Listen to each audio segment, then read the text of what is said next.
Hello, boys and girls. This is Mrs. Perez. Today I will be reading from Knowledge 12, Presidents and American Symbols. Today's read aloud is Lesson 7, Teddy Roosevelt. So let's go ahead and get those listening ears ready and let's begin our read aloud. Today we know him as Teddy Roosevelt, the 26th President of the United States. But when he was young, his mother called him Theodore when she introduced him to her friends.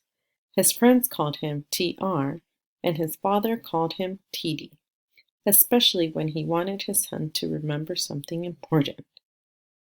TD, he might say, there is nothing more important than a good education, and Teddy would listen. Teddy Roosevelt always listened to what his father said.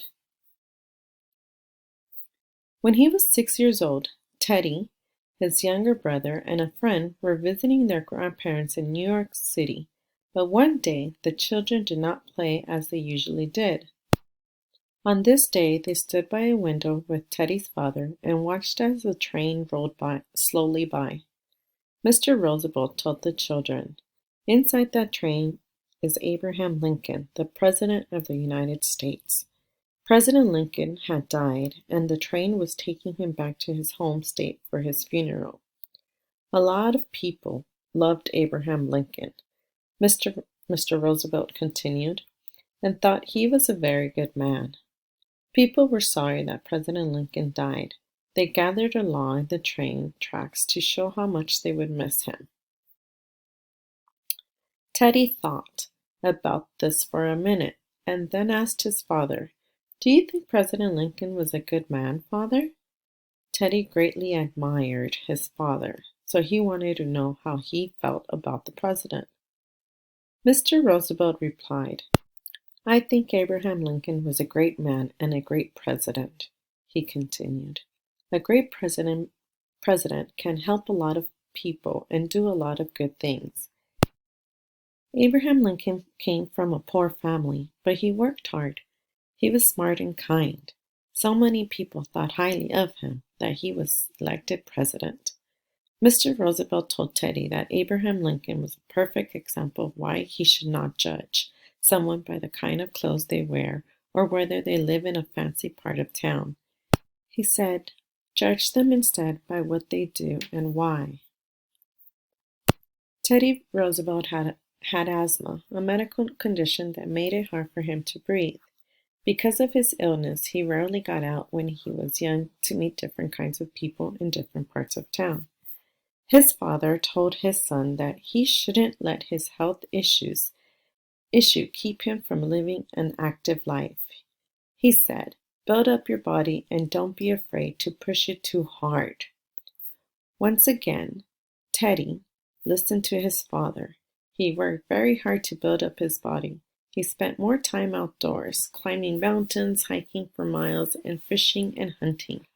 Teddy built up his mind too. He loved the outdoors and became an expert in the subject of wild animals, birds, and fish. When he was 17, Teddy went to college and received the fine education his father had talked about. Throughout his life, he made sure to give his mind as much exercise as he gave his body. Teddy wrote more than 20 books and many, many newspaper and magazine articles. Teddy remembered the things his father taught him. He never forgot what his father had taught him that day when President Lincoln went by. 2 months after he finished college, on his 22nd birthday, Teddy married a young woman named Alice Lee, and they had a little girl. They named her Alice too. Teddy's wife, Alice, died when little Alice was still a baby, but a few years later, Teddy got married again to a friend named Edith Carroll. As a young man with a family, Teddy had to decide what to do with his life. He told himself, "My father was right. I must use every day I have in this world to do important things." Teddy decided to work in government so he could help people. He did not know it then, but he himself would one day become President of the United States. Teddy and his new wife, Edith, had 5 children together, giving Teddy's daughter, Alice, some sisters and brothers. Teddy often led the children outdoors to explore the woods or play on the lawn. He taught them about birds, animals, and plants, and played lively games with them. Once, when another woman was visiting his wife, they heard laughter outside. Looking out the window, they saw Teddy and the children playing dress up and running across the lawn. Edith Roosevelt smiled and told her friend, "I have no trouble controlling the children, but controlling theater is impossible." In those days, in New York, making sure that the government was doing a good job was a tough business because so many dishonest people worked in government. Teddy's friends told him that nice people like him did not get involved. Teddy said, "Things will get better only when good people make them so." To start, he became the head of the New York City Police Department. He toured the streets to make sure police officers were doing their jobs fairly and honestly. A few years later, the President of the United States, William McKinley, made Teddy Roosevelt the Assistant Secretary of the U.S. Navy. Teddy felt the United States needed a strong navy to show the world that it was a powerful country. Later, Teddy left his job with the Navy and went west. He went to lead cowboys and other people from the West. They joined the army together, and other soldiers began calling them the Rough Riders. Teddy led his Rough Riders in battle and was so brave that when he returned home, people called him a hero.